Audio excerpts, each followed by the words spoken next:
May hawak na CCTV footage si Senator Ping Lacson na posibleng ebidensya sa aligasyon ni Bryce Hernandez na may nag-deliver umano ng suhol sa isang senador. Live mula sa TV5 Media Center, nangunguna sa balita si News 5 Senate Correspondent Mean Los Baños. Mean, ano raw ang laman ng CCTV footage?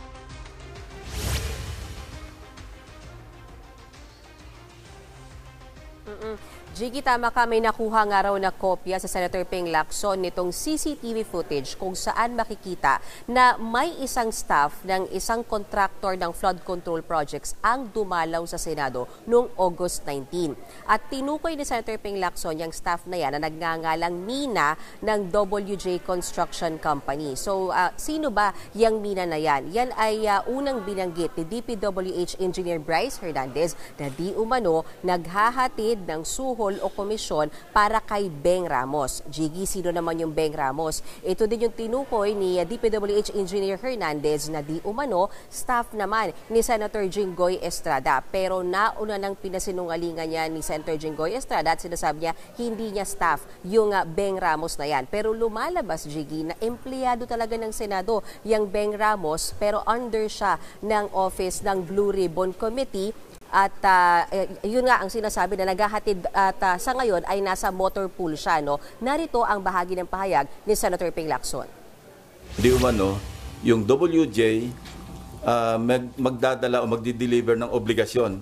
Pag sinabing obligasyon, ito na nga yung lagay, di ba? As we speak, meron kaming video footage ng CCTV footage na dumalaw dito talaga yung WJ. At Mean, mga kailan kaya ilalabas si Senator Lacson itong footage na ito at nabanggit ba niya sa press con kanina kung kaninong opisina talaga pumunta itong sinasabing bag woman?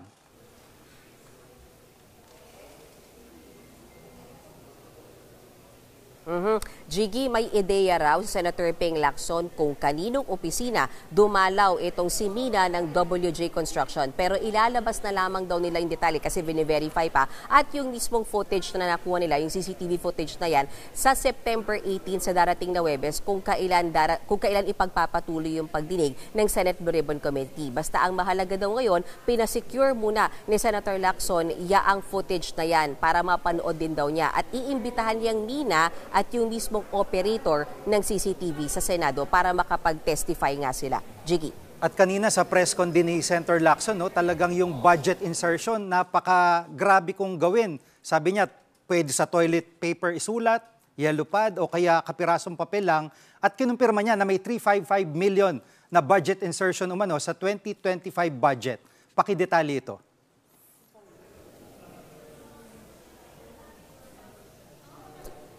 Tama, Jiggy. Yung 355 million pesos na yan, tandaan lang natin, backtrack lang ulit ako ng konti yun yung sinasabi ni Engineer Bryce Hernandez na pinababa daw na pondo ni Senator Jinggoy Estrada para sa flood control projects sa Bulacan. Bagay na itinanggi ni Senator Jinggoy Estrada na nagbaba siya or nagpropose siya ng ganyang budget. Pero lumalabas doon sa mga dokumentong nakuha ni Senator Ping Lacson na totoo, meron pala talagang budget insertion na nagkakahalaga ng 355 million pesos.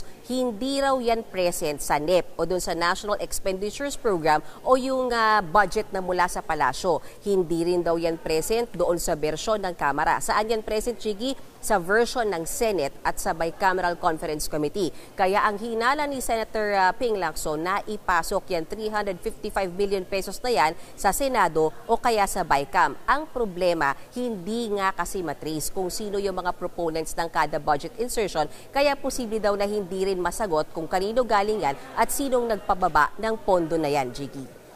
At sa ibang balita, Mean, itong bangayan ni na Congressman Kiko Barzaga at Senate President Tito Soto, ano bang pinag-ugatan nito?